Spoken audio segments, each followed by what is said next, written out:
Hello weavers, നമുക്കിന്ന് നല്ലൊരു 4 മണി പലഹാരം ഉണ്ടാക്കാം. ഉരുളൻകിഴങ്ങും ബ്രെഡ് ക്രംസും റവയും കൂട്ടിയിട്ട്. അതിന് വേണ്ടിയിട്ട് ഞാൻ 3 ഉരുളൻകിഴങ്ങ് എടുത്തിട്ടുണ്ട്. അത് കുക്കറിൽ വെച്ചിട്ട് വേവിച്ചെടുത്താണിത്. എന്നിട്ട് അതിൻ്റെ തൊലിയൊക്കെ കളഞ്ഞിട്ട് എടുത്താണിത്. പിന്നെ ഒരു 2 സ്പൂൺ റവ എടുത്തിട്ടുണ്ട്. റവയ്ക്ക് പകരം നിങ്ങൾക്ക് അരിപ്പൊടി വേണമെങ്കിൽ എടുക്കാം. പിന്നെ 2 ബ്രെഡ് മിക്സിയിലിട്ടിട്ട് പൊടിച്ചെടുത്താണിത്. പിന്നെ വേണ്ടത് കരിയേപ്പിൻ്റെ ഇല വേണം. കരിയേപ്പിൻ്റെ ഇലയ്ക്ക് പകരം മല്ലിയില എടുത്താലും നല്ലതാണ്. പിന്നെ ഉപ്പ് വേണം ആവശ്യത്തിന്, മഞ്ഞൾപ്പൊടി, 2 പച്ചമുളക് ചെറുതെടുത്തിട്ടുണ്ട്.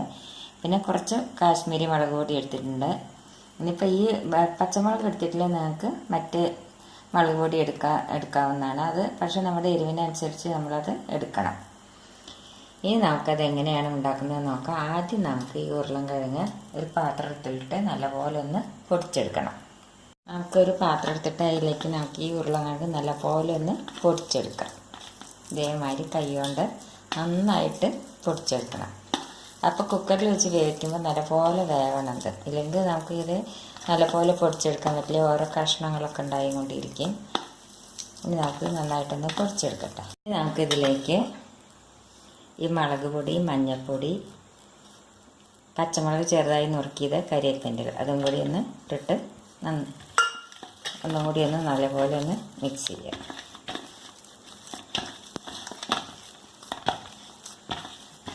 ഇതിലേക്ക് നമുക്ക് ഈ റവ ചേർത്ത് കൊടുക്കാം.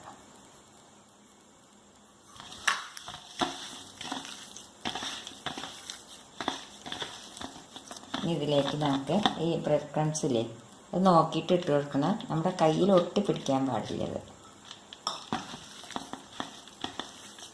ഒരു 2 സ്പൂൺ ഞാൻ ഇതിൽ ഇട്ട് കൊടുത്തിട്ടുണ്ട്.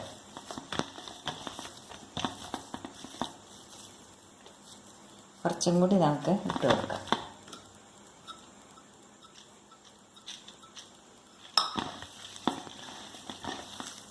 ഇത് നല്ല പോലെ ഒന്ന് കുഴച്ചെടുക്കണം.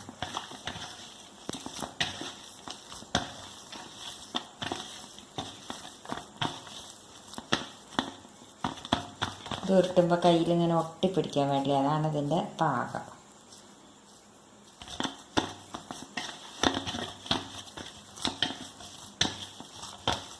കുറച്ചും കൂടി ഇട്ട് കൊടുക്കുക. ഇതിപ്പോൾ 2 എണ്ണം പൊടിച്ചതാണിത്. ഇതിപ്പോൾ ഞാൻ പകുതിയോളം ഇട്ട് കൊടുത്ത് കഴിഞ്ഞു. അപ്പോൾ ഒരു ഉരുളക്കിഴങ്ങിന് ഒരു ബ്രെഡ് എന്ന കണക്കിൽ വേണ്ടി വരും ഏകദേശം.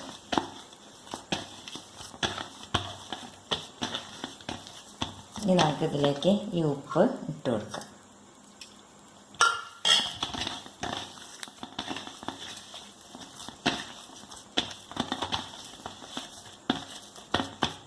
ഉരുട്ടി നോക്കുമ്പോൾ നമുക്ക് നോക്കാം. കണ്ടില്ലേ, കയ്യിലിങ്ങനെ ഒട്ടിപ്പിടിക്കാൻ പാടില്ല. ഇതേമാതിരി കണ്ടില്ലേ, ഇതേമാതിരി വരണം.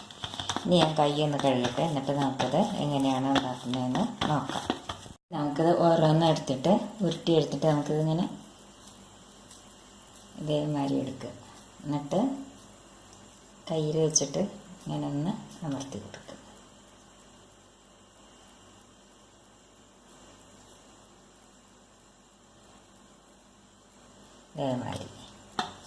അതേമാതിരി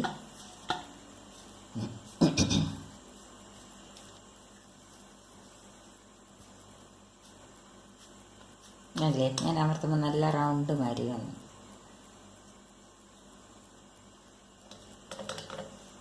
ഇതേമാതിരി നമുക്ക് ബാക്കിയുള്ളത് ഇങ്ങനെ പരത്തിയെടുക്കാം.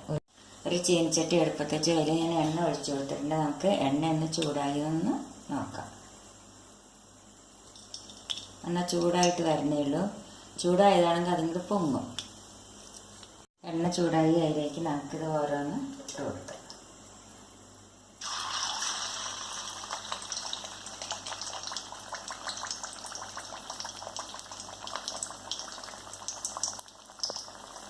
നമുക്കിതൊന്ന് മറിച്ചിട്ട് കൊടുക്കാം.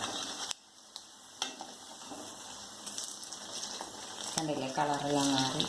ഈ പരുവത്തിലാകുമ്പോൾ വേണ്ട നമ്മളിത് മറിച്ചിട്ട് കൊടുക്കുക. നമുക്കിത് വാങ്ങാം. കണ്ടില്ലേ, ഇനി അടുത്തത് നമുക്ക് ഇതേമാതിരി ഉണ്ടാക്കിയെടുക്കാം.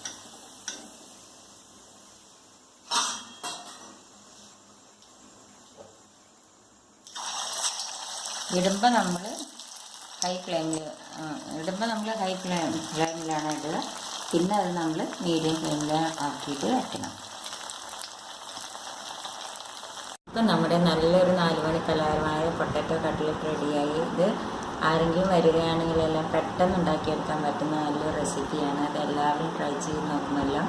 ഇഷ്ടപ്പെടുകയാണെങ്കിൽ ലൈക്ക് ചെയ്യാനും ഷെയർ ചെയ്യാനും കമൻറ്റ് ചെയ്യാനും സബ്സ്ക്രൈബ് ചെയ്യാത്തവർ സബ്സ്ക്രൈബ് ചെയ്യാനും മറക്കരുത്. Thank you.